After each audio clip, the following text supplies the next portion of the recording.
আমিরাতে বিপাকে বাংলাদেশি প্রবাসী উদ্যোক্তারা। বিস্তারিত জানতে ভিডিওটির শেষ পর্যন্ত দেখুন। মধ্যপ্রাচ্যের দেশ আরব আমিরাতে দেশীয় শ্রমিক সংকটে বিপাকে রয়েছেন বাংলাদেশি উদ্যোক্তারা। দেশে বিনিয়োগ করার পাশাপাশি আমিরাতেও তারা গড়ে তুলেছেন ছোটবড় নানারকম ব্যবসা প্রতিষ্ঠান।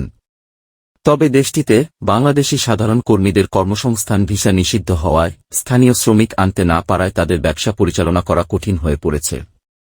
তারা কি করবেন বুঝতেও পারছেন না।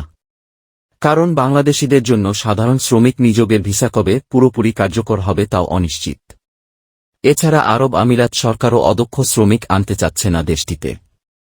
তাই অনিচ্ছা সত্ত্বেও পরিস্থিতি শিকারে বাধ্য হয়ে ব্যবসায়ীদের অনেককেই ভারত ও পাকিস্তান সহ অন্যান্য দেশ থেকে শ্রমিক আনতে হচ্ছে।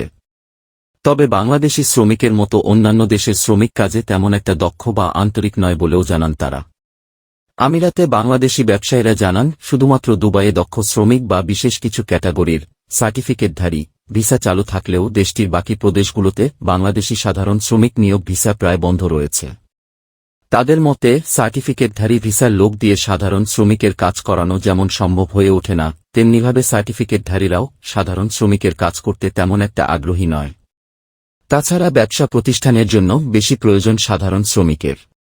বাংলাদেশি প্রবাসী ব্যবসায়ীদের মতে বাংলাদেশি সাধারণ শ্রম নিয়োগ ভিসা পুনঃপ্রবর্তন, ভিসা পদ্ধতি সহজীকরণ এবং ট্রান্সফার ভিসা অর্থাৎ এক নিয়োগকর্তা থেকে অন্য নিয়োগকর্তার কাছে ওয়ার্ক পারমিট হস্তান্তরের প্রক্রিয়া সহজ করে যদি বন্ধুত্বপূর্ণ সংযুক্ত আরব আমিরাত সরকারকে বোঝানো যায়, তাহলে হয়তো সাধারণ শ্রমিক এবং প্রবাসী বাংলাদেশি উদ্যোক্তারা আশা প্রকাশ করেছেন যে ট্রান্সফার ভিসা সহ সব ধরনের ভিসা সম্পূর্ণ চালু করার ক্ষেত্রে শিথিলতা আসতে পারে।